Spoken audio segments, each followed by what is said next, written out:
ভারতের প্রধানমন্ত্রী নরেন্দ্র মোদী, প্রতিরক্ষা মন্ত্রী রাজনাথ সিং, জাতীয় নিরাপত্তা উপদেষ্টা Ajit Doval, chief of army staff Anil Chauhan সহ দেশের ৩ সেনা প্রধানের সোমবার উপস্থিতি ফোর্ট উইলিয়ামে। সেখানে সেনার একটি উচ্চ পর্যায়ের মিটিং, তাতেই অংশ নেন প্রধানমন্ত্রী, প্রতিরক্ষা মন্ত্রী সহ জাতীয় নিরাপত্তা উপদেষ্টা সহ আরও অনেকে। এদিকে এই মিটিংয়ের পরই ভারত মায়ানমারের সীমান্তে সেখানে নোটাম জারি করেছে ভারতীয় বায়ুসেনা। কিন্তু হঠাৎ প্রধানমন্ত্রীর ইস্টার্ন কমান্ডের হেডকোয়ার্টার ফোর্ট উইলিয়ামে বৈঠক করে চলে যাওয়ার পরই এই নোটাম জারি করা হলো কেন? তাহলে কি ফের নতুন করে যুদ্ধের প্রস্তুতি নিচ্ছে ভারত? এই বিষয়ে আমরা কথা বলেছিলাম ভারতীয় সেনার প্রাক্তন কর্তা কর্নেল দীপ্তাংশু চৌধুরীর সঙ্গে। তিনি জানান যে কোনো যুদ্ধের প্রস্তুতি নয়, ভারত মায়ানমার সীমান্তে স্থল ও আকাশ পথে মহড়া চালাবে ভারতীয় বায়ুসেনা। আর তাই যাতে কোনো ধরনের দুর্ঘটনা না ঘটে সেই জন্য ভারতীয় আকাশ সীমা ব্যবহারের ক্ষেত্রে নোটাম জারি করা হয়েছে। কি বলছেন তিনি, শোনাবো। ভারত মিয়ানমার সীমান্তে এটা এই মুহূর্তে দাঁড়িয়ে কিন্তু একটা অত্যন্ত তাৎপর্যপূর্ণ। আমরা ৩ নম্বর পয়েন্টে আসবো, তবে তার আগে আমি এই বিষয়টা সম্পর্কে একটু জানতে চাইবো যে কেন এই নোটাম, ইন্ডিয়ান এয়ারফোর্সের কি কর্মসূচি রয়েছে। আমাদের সঙ্গে রয়েছেন কর্নেল দীপ্তাংশু চৌধুরী। কর্নেল চৌধুরী, কেন এই নোটাম জারি করা হলো, কি এক্সারসাইজ রয়েছে, কেন এই এক্সারসাইজ, এটা কি রুটিন মাফিক? দেখুন, একদমই রুটিন না। নোটাম জারি করা হয়েছে মানে সেখানে এয়ার স্পেস অন্য কোনো সিভিল এয়ারলাইন্স ইউজ করতে পারবে না, এবং ভারতের সামরিক বাহিনী, ইন্ডিয়ান এয়ারফোর্স, বায়ুসেনা এটা ইউজ করবে সেই সময়। এবং আমরা জানি যে হাসিমারা এবং বিভিন্ন অন্যান্য যে স্টেশন আছে, হাসিমারা আমার বলতে আপত্তি নেই, এগুলো পাবলিক ডোমেনে আছে, যেগুলো পাবলিক ডোমেনে নেই আমি সেগুলো বলি না ক্যামেরার সামনে। এবং অনেকে বলে আপনি তো সব বলে দেন, না আমি সব বলি না। হাসিমারা আপনারা যদি পাবলিক ডোম গণমাধ্যমে দেখবেন, এখানে রাফালের একটা স্কোয়াড্রন আছে, এবং আমাদের নর্থ ইস্টে কোথাও Su-30 স্কোয়াড্রন আছে, আমাদের মিগের স্কোয়াড্রন আছে, এবং এদের মধ্যে একটা নোটাম জারি হয়েছে। তার মধ্যে একটা ল্যান্ড এবং এয়ার এক্সারসাইজ চলবে, বিশেষ করে যেসব জায়গাগুলো এখন সেন্সিটিভ মায়ানমারের সাথে, বাংলাদেশের সাথে। কিন্তু আমরা আমাদের বায়ু স্পেস, আমাদের যে স্পেস, এয়ার স্পেস, তার মধ্যেই এই এক্সারসাইজ গুলো চলবে। আমার মনে হয় এগুলো খুব দরকার, কারণ যেভাবে এই জঙ্গি সংগঠন, এই মৌলবাদী সংগঠনগুলো, তার সঙ্গে ISI, CIA, ডিপ স্টেট যেভাবে বাংলাদেশ, মায়ানমার এবং নেপাল ইউজ করছে, ভারতকে নিশ্চিতভাবে কোনো না কোনো সময়, মানে ভারতকে কিছু করতে হবে না, কিন্তু যখন ঘুমের সময় আমাদের মানে তার বাংলা ওয়ার্ড আমি জানি না, ইন্দিরা তুমি ভালো বলতে, আংরাই, মানে যে গা হাত পা ভাঙা, মাঝে মাঝে ভারতকে গা হাত পা ভাঙাটা দেখাতে হবে এইসব রাষ্ট্রগুলোকে।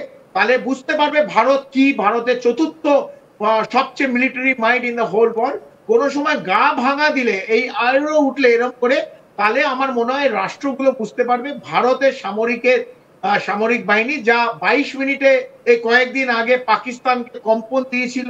7ই মে রাত্রিরে এবং 8ই মে ভোর রাত্রিরে যে 22 মিনিট পুরো পৃথিবী দেখেছে যে পাকিস্তান হাঁটু গেড়ে ভারতের কাছে হাত জোড়ে বসে পড়েছে, সেটা আমার মনে হয় এই খুব শিগগিরই এই 3-4টে রাষ্ট্রের যদি তারা অন্যান্য ডিপ স্টেটের সঙ্গে ভারতের দিকে লাল চোখ দেখায়, তো লাল চোখ কিরম ভাবে নীল করে দিতে হয় ভারত নিশ্চিত ভাবে জানে। ঠিক, কিন্তু এই যে নোটাম জারির অর্থটা কি? কোন রকম কোন বিপদ ঘন্টা কি বাজছে? আমি বললাম নোটাম জারি হচ্ছে, যুদ্ধের আশঙ্কা কি করছেন?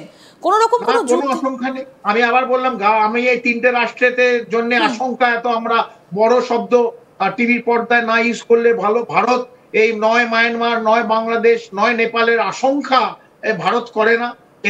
এরা আমরা পিঁপড়ের থেকেও ছোট বলে আমরা জানি। ঠিক, কিন্তু এদের পেছন থেকে যে বুদ্ধিটা দিচ্ছে, যে সাপ্লাই চেইনটা রয়েছে, পাকিস্তানের পেছনে চায়নাও ছিল, আমেরিকাও ছিল। পাকিস্তানের পিছনে সবচেয়ে বড় দুটো রাষ্ট্র ছিল, তাও 22 মিনিটে হাঁটু গেড়ে বলতে দিয়ে। বাংলাদেশের পেছনে যদি মার্কিন যুক্তরাষ্ট্র পুরো সেনা এসে সামনে তো লড়াই করবে না, পেছন থেকে, কারণ ওরা বোরখা পরে লড়াই করে, মুখটা দেখাতে লজ্জা পায়। আমেরিকা যখনই ভারতের সামনে আসে 32 পার্টি বার করে দেয়। তো বোরখা পরেই তো ভারতের সঙ্গে লড়াই করবে বাংলাদেশের মাধ্যম দিয়ে। তো বাংলাদেশের এখনো ওর কবজিতে অথবা ডোলায় এত জোর হয়নি সে ভারতের সঙ্গে লড়াই করবে। তাই এত বড় কথা আমি বাংলাদেশের জন্য খরচা করতে চাই না। আমি আবার বললাম, আমাদের যখন ঘুম পায়, যখন আমাদের হাত ভাঙার এরকম করে আমরা উঠি, তখন আস্তে করে নোটাম জারি করে 3-4টে যদি প্লেনও হাসি মারার থেকে ওড়ে, আমার মনে হয় চাচা ইউনিসেফ 7 দিন ঘুমোতে পারবে না। আর যদি ভারতীয় সামরিক বাহিনী 3টে কোর 4টে কোর আমাদের এই পূর্ব এবং উত্তর পূর্বে আছে, এই পূর্ব উত্তর পূর্ব 4টে কোর যদি একটু নড়ে যায়, আমার মনে হয় বাংলাদেশ এক বছর শেয়ার উঠতে পারবে। তো বাংলাদেশের জন্য এত বড় কথা, মায়ানমারের জন্য এত বড় কথা ইউজ করার দরকার নেই। এরা খুবই ছোট জায়গা। কিন্তু আমি আবার বললাম, আমার এই ফ্রন্ট নিয়ে ভয় নেই, আমার পশ্চিমেও পাকিস্তান নিয়েও ভয় নেই। আমরা অনেক পাকিস্তান দেখেছি, উত্তরেও বাংলাদেশ, উত্তর পূর্বে বাংলাদেশ অথবা নেপাল অথবা ডিপ স্টেট অথবা সিআইএ, কাউকে নিয়ে ভয় নেই, মায়ানমারকে নিয়ে ভয়। ভয় হচ্ছে আমার 0.5 ফ্রন্টকে নিয়ে, যারা ভারতের মধ্যে ঢুকে বেইমানি করে ভারতের পেছনেই একটা ছোড়া মারবে, তাদের নিয়ে আমার ভয়। এই ছোড়াটা নিয়ে আমার ভয়, যে পেছন দিকে যে ছোড়া মারে, যাদের দেখা যায় না, যারা সামনে দাঁড়িয়ে বিকেলে ভাত খাবে, বিরিয়ানি খাবে, মুরগি খাবে এবং রাত্রিরে তোমার গলা টিপে মেরে ফেলবে, একই লোক, সেই লোকগুলোকে আমরা ভয় পাই, যারা ভারতকে ভেতর থেকে দুর্বল করে। আমরা কোনো কনভেনশনাল ওয়ারে ভারত ভয় পায় না। ভারতের আর্মি, ভারতের সামরিক বাহিনী is one of the best in the world. ভারতের প্রধানমন্ত্রী নরেন্দ্র মোদী, রাজনাথ সিং, অজিত দোভাল তারা ফোর্ট উইলিয়ামে একটি মিটিং করেছেন, যে মিটিংয়ের যে গুরুত্বপূর্ণ নির্যাস, সেখানে কিন্তু যে বিষয়টা সামনে আসে যে একটি নোটাম জারি করা হয়েছে। এই মিটিংয়ের পরেই ভারত মায়ানমার সীমান্তের নোটাম জারি করেছে ভারতীয় বায়ুসেনা। এখান থেকেই প্রশ্ন উঠছে যে এই নোটাম যে জারি করা হয়েছে কেন? তাহলে কি আবারও নতুন করে কোনো যুদ্ধ আসন্ন? কেন হঠাৎ করে প্রধানমন্ত্রীর ইস্টার্ন কমান্ডের হেডকোয়ার্টার ফোর্ট উইলিয়ামে বৈঠকের পর এই নোটাম জারি করা হলো?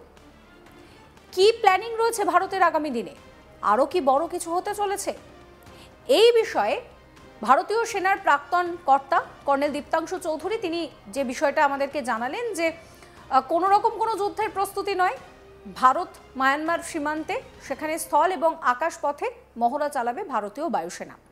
আর তাই যাতে কোনো রকমের কোনো দুর্ঘটনা না ঘটে, সেই জন্যেই কিন্তু ভারতীয় আকাশ সীমা ব্যবহারের ক্ষেত্রে এই নোটাম জারি করা হয়েছে। এবং আমরা দেখেছি যে অপারেশন সিন্দুর যখন চলেছে তখন থেকেই কিন্তু ভারত আত্মনির্ভর কতটা, এই ক্ষেত্রে ভারত কিন্তু তার প্রমাণ দিয়েছে। এবার যেটা দেখা যাচ্ছে যে নতুন করে একটি মহড়া চালানো হবে, বায়ুসেনা একটি মহড়া চালাবে, তার জন্যেই যাতে কোনো রকমের কোনো দুর্ঘটনা না ঘটে তার জন্যেই এই নোটাম জারি করা হয়েছে।